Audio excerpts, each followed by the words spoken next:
मेरा नाम राशिद ज़हीर और आप देख रहे हैं ऑनलाइन न्यूज़ इंडिया। आपको मालूम है कि भारतीय जनता पार्टी की सरकार नरेंद्र मोदी जी ने एक वादा आपसे किया था, पूरे देश से किया था कि 2022 जो चल रहा है 2022 तक सबको पक्के मकान मिल जाएंगे। वो तो शायद हुआ नहीं हुआ। 15 लाख रुपए की तरह ये वाला भी एक जुमला है या नहीं ये तो पता करें आप। लेकिन मैं बताना ये चाहता हूँ कि अब उन लोगों के घर जिनके कमज़ोर थे या जो कब्ज़ा करके रह रहे थे या अतिक्रमण का नाम था या किसी जगह नहीं मिली, अपना टीन टप्पर डालकर रहने लगे, उनको बुलडोज करने की बात है। और मज़े की बात है सारे मुसलमान।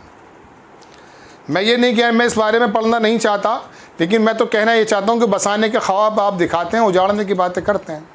हो सकता है अतिक्रमण हो भी, लेकिन ये आपको बस्तियाँ कैसे नज़र आती हैं जहाँ पर सिर्फ मुसलमान नज़र आते हैं। आपको जहांगीरपुरी के अंदर जो है ये अतिक्रमण हटाने के नाम पर जो आए थे, जिनका कसूर ये बताया गया कि इन्होंने रामनवमी यात्रा पर हमला किया था, तो फिर अतिक्रमण का मसला कैसे आ गया। और वो अतिक्रमण वहाँ मस्जिद को तो आगे का वो बिल्कुल नो डाउट गलत होगा या सही होगा हम नहीं कहते, उसको आपने अतिक्रमण के रूप से हटा दिया। लेकिन 4 कदम चल के वहीं मंदिर के आगे एक जाकर देख सकते हैं आप वीडियोज़ में, वहाँ पर भी एक खोखा लगा हुआ, वहाँ पर भी अतिक्रमण हुआ है।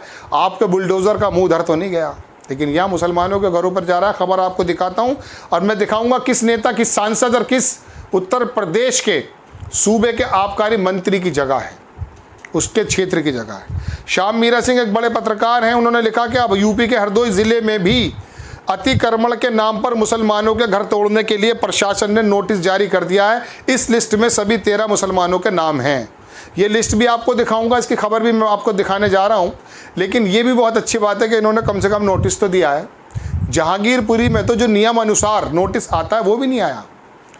अतिक्रमण में अगर वो था और आपके मन में रामनवमी की यात्रा नहीं थी और भारतीय जनता पार्टी के दिल्ली प्रदेश अध्यक्ष के एक लेटर पे आप कूद पड़े, खरगोन के डीएम तो पीछे भाग गए। उन्होंने कहा कि मैंने तो कोई ऐसा ऑर्डर नहीं दिया है।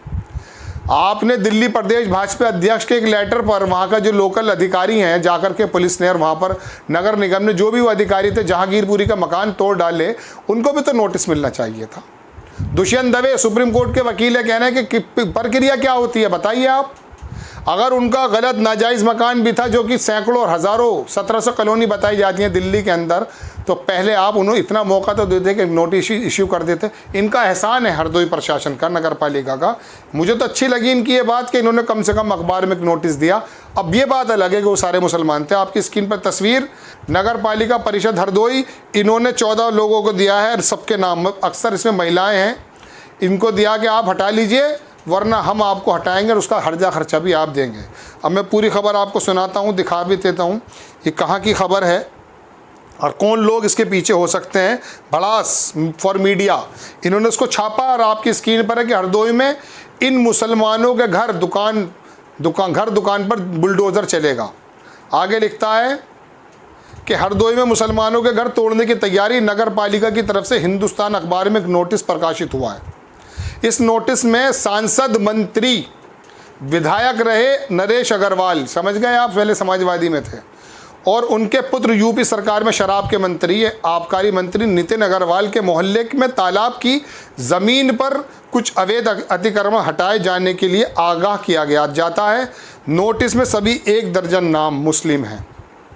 देखने वाली बात यह होगी कथित रूप से किया गया अतिक्रमण ये लोग खुद ही हटाते हैं या फिर बाबा का बुलडोज़र इन मकानों में चलेगा या फिर लोग राहत मांगने कोर्ट की शरण में जाएंगे। अभी एक विधायक थे वहीं सीतापुर के, तिलहर के हैं शायद, वो पहले भारतीय जनता पार्टी से जीते थे, अब समाजवादी पार्टी में आ गए थे, उनके घर पर भी बुलडोज़र कल चला दिया गया। आज मेरी खबर आप देख रहे हैं।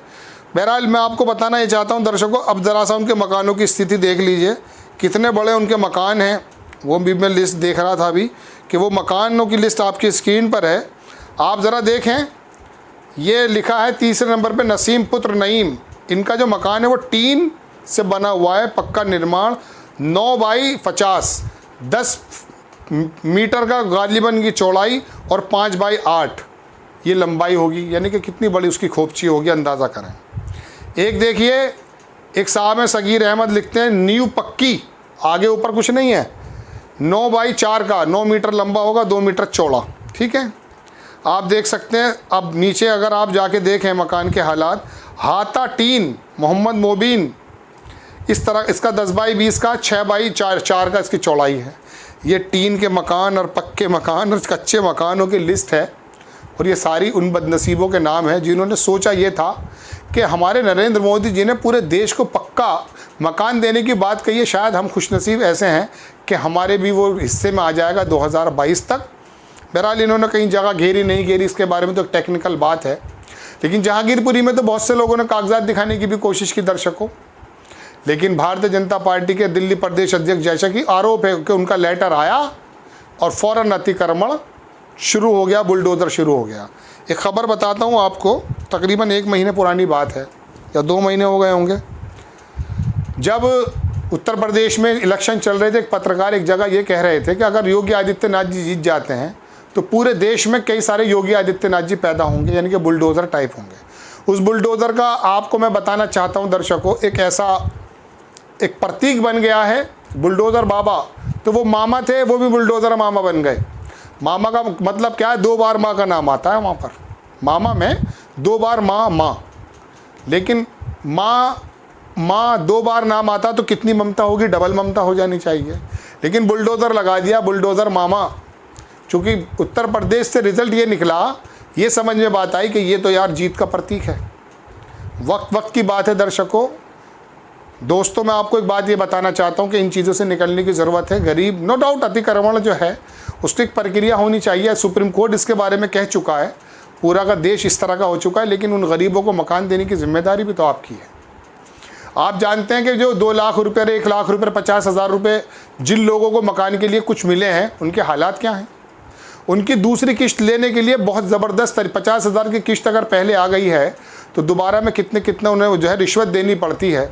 अब ईंट आ गई है तो छत नहीं है, और छत लग गई है तो दीवारें पर रंग रोगन नहीं है, प्लास्टर नहीं है। हालात इस तरह के हैं। और वहीं ये कहा गया था कि 2022 में सबको पक्के मकान मिल जाएंगे।